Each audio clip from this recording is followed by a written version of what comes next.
सवाल करने लगे कि राम का क्या साक्ष्य है। तो यह तो बहुत बड़ा श्रेय जाता है यशस्वी प्रधानमंत्री श्री नरेंद्र मोदी जी का कि उन्होंने इस देश की बागडोर को संभाला, सत्ता को संभाला और श्री राम जन्मभूमि अयोध्या में भव्य रामलला का मंदिर का निर्माण करवाया। दोस्तों नमस्कार, अभी आप देख रहे हैं LS पब्लिक न्यूज चैनल में आपसे का प्यारा सूर्या भाई। जैसा कि जानकारी के लिए बता दें, अभी हम भाजपा युवा नेता दिव्यांशु सिंह के आवास पे हैं और इनसे बिहार के कुछ खास मुद्दे पे बात करने वाले हैं। तो आइए इनसे बात करते हैं और जानते हैं कि क्या कहना चाहते हैं। सबसे पहले आपका स्वागत है। बहुत बहुत धन्यवाद। और LS पब्लिक न्यूज चैनल को देखने वाले सभी दर्शकों को मेरा नमस्कार है, मेरा प्रणाम है, सभी मित्रों को जय सिया राम है। सबसे पहले दिव्यांशु जी, कि बिहार में जिस प्रकार से पुष्पा 2 का रिलीज हुआ वो भी ट्रेलर, और बिहार का जो भोजपुरी सिनेमा है वो दम तोड़ता हुआ नजर आ रहा है, इस पे क्या कहना चाहते हैं? देखिए सूर्या भाई, सबसे पहले यह बिहार की उत्कृष्टता को दर्शाता है। जिस तरह से 90 का दशक हुआ करता था, लालू का राज था, वहाँ गुंडा राज स्थापना हुआ था। गुंडा राज के जो अधिपति जो कहा जाता था वो लालू यादव को माना जाता है, और वहाँ से लोगों को पलायन भी करना पड़ा, चाहे वो इंडस्ट्री को लोग हो या किसी बिजनेस व्यवसाय से जुड़े लोगों को या साथ ही बिहार के लोगों को वहाँ से पलायन करना पड़ा।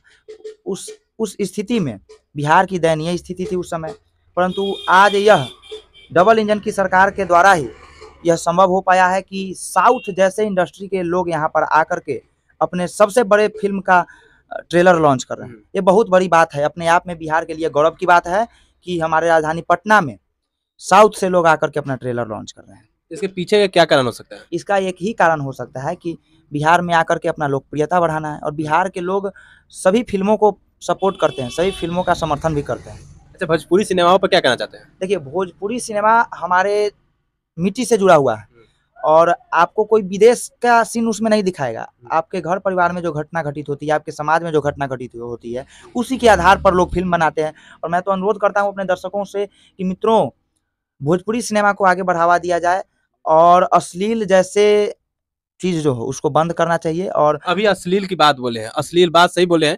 क्या छोटे मोटे जितने भी कलाकार हैं अश्लील के दुनिया में आगे बढ़ते जा रहे हैं और भोजपुरी का नाम बदनाम करें, इस पे क्या कहिएगा? देखिए, वैसे लोगों को एक ही रीजन हो सकता है कि वो अगर कोई कंटेंट नहीं मिले उनको आगे बढ़ने का, तो अभी आकर के ले देकर आ जाते हैं अश्लीलता पे, और वो अश्लीलता फैलाना चाह रहे हैं। लेकिन मैं यही कहूंगा कि यदि आप सत्य के साथ रहिएगा, यदि आप अच्छे रास्ते पे चलिएगा, तो जरूर एक ना एक दिन सफल होइएगा। देखिए, जो दारू वाला जो सिस्टम है, शराब ट्रिपल एस, जो ट्रिपल एस था उसमें एक सर्वे था, एक स्मार्ट मीटर था और एक शराब था। तो निश्चित तौर पे यह सरकार इस पे नाकामयाब हुई। तो हम तो यही चाहेंगे कि माननीय मुख्यमंत्री जी से कि सर्वे को भी त्वरित बंद करवा दिया जाए, और भी बंद है, अभी यह बंद है, क्योंकि उसमें जो अफसर लोग आए हैं, ऑफिसर लोग आए हैं, उनका नाकामी है। यह सरकार का कोई गलती नहीं है। और उसके बाद स्मार्ट मीटर भी वही है। आप यदि शहरी क्षेत्र से कुछ सीख कर आ रहे हैं, दूसरे क्षेत्र से सीख कर आ रहे हैं और अपने बिहार में वो सिस्टम लगा रहे हैं, तो वो आपके वहाँ उस वातावरण के अनुकूल होना चाहिए, नहीं तो वो अन्यथा वो बेकार हो जाता है। और तीसरा है शराब। तो शराब को भी जब जिस समय बंद हुआ उस समय हम लोग एकदम निश्चित तौर पे समर्थन में थे, और बिहार की सभी महिलाएं भी इसका समर्थन करती थी, क्योंकि शराब बहुत हानिकारक है। इससे कितने लोगों का मृत्यु भी हुआ, मर भी गए उस हानिकारक शराब को पीकर। और शराब को अभी के नजरिए से यदि देखा जाए तो चालू कर देना चाहिए, परंतु जब शराब बंद हुआ तो हम 2-4 ऐसे कुछ घटना बताएंगे, जैसे कि महिलाओं पे हो रहे लगातार अत्याचार बंद हुआ, और मृत्यु दर भी घट गया। जैसे शराब पीकर लोग बाइक दुर्घटना में पहले हमारी बहन बेटियां 9 बजे तो छोड़िए 6 बजे के बाद बाहर नहीं निकल पाती, लेकिन दारू जब से बंद हुआ है उसके बाद तो निकलना एक अति हुआ संभव हुआ है। यह एनडीए और डबल इंजन की सरकार का ही देन है कि पहले 6-7 बजे ही लड़कियां बंद हो जाती थी, और वह गुंडा राज जो पूरे बिहार में गुंडा राज का जो जाल बिछ गया था, उसको एनडीए सरकार और डबल इंजन का सरकार कम किया है। और यह एक बहुत बड़ा उदाहरण है। सीतामढ़ी से सीधे डायरेक्ट अयोध्या के लिए एक शुरुआत हो रही है प्रोजेक्ट, उस पर क्या कहना चाहते हैं?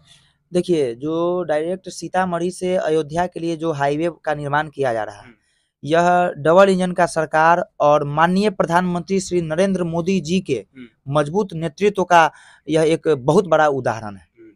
और मैं यह विश्वास करूंगा और विश्वास रखता हूं भी अपने भारतीय जनता पार्टी पर और एनडीए सरकार पे कि बिहार के साथ साथ पूरे देश का विकास तो हो ही रहा है।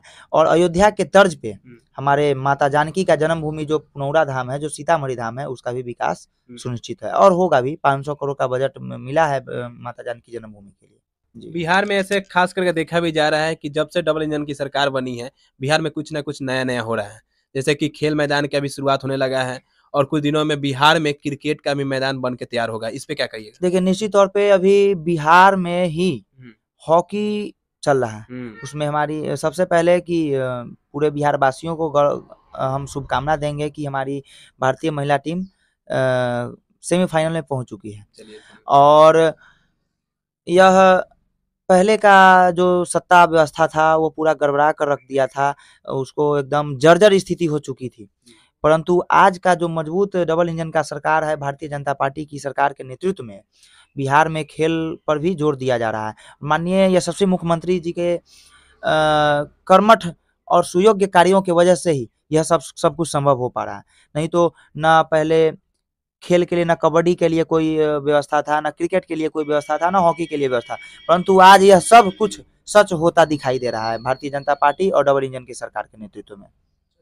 दिव्यांशु जी, जिस प्रकार से राम मंदिर बन रही थी, राम मंदिर बनी उस समय बहुत सारा आवाजें निकली कि हाँ गलत हो रहा है, ये हो रहा है, ऐसे हो रहा है, वैसे हो रहा है, नहीं बनना चाहिए, ऐसा होना चाहिए, वैसा। लेकिन जब बन गया है तो उसके बावजूद बनने के बाद जो बोलते थे वही दर्शन क्यों करने जा रहे हैं? देखिए, सर्वप्रथम उनको लज्जा आनी चाहिए। अच्छा। क्या आपने देखा है कि पाकिस्तान में मस्जिद के लिए पाकिस्तान के सरकार से या पाकिस्तान के सुप्रीम कोर्ट से लड़ना पड़ा? नहीं, कभी नहीं।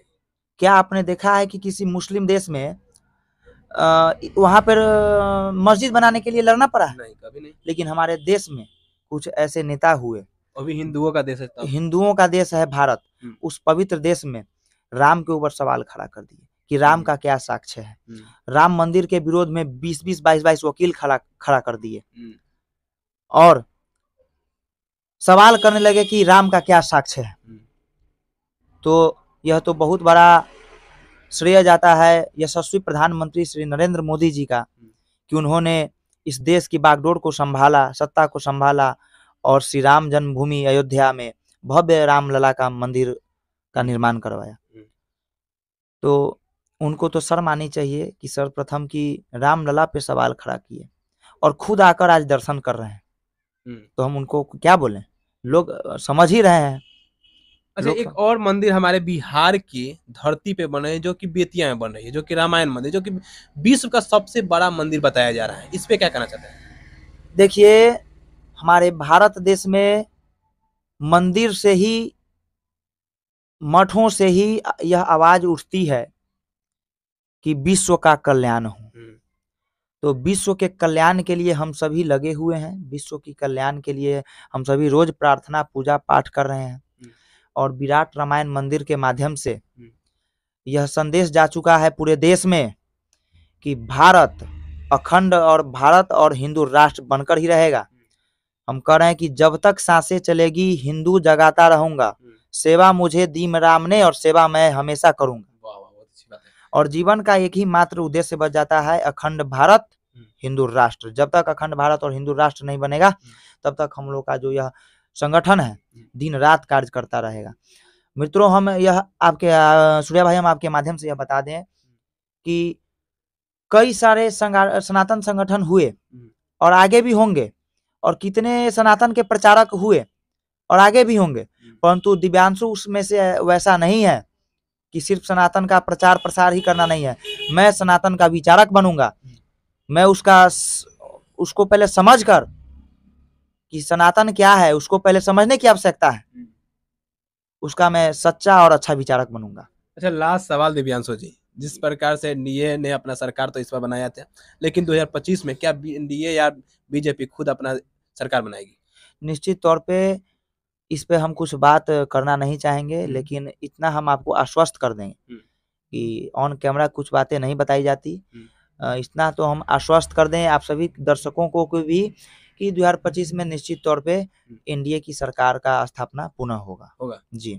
तो अभी आप सुन रहे थे भाजपा युवा नेता दिव्यांशु सिंह धोनी की आवाज को, और इन शब्दों को सुने जिन शब्दों को सुनना आपके लिए बहुत ही जरूरी थी। तो चलिए इस वीडियो को ज्यादा शेयर कीजिए और पसंद आए तो वीडियो को लाइक जरूर कीजिए। जय हिंद, जय बिहार, जय श्री राम।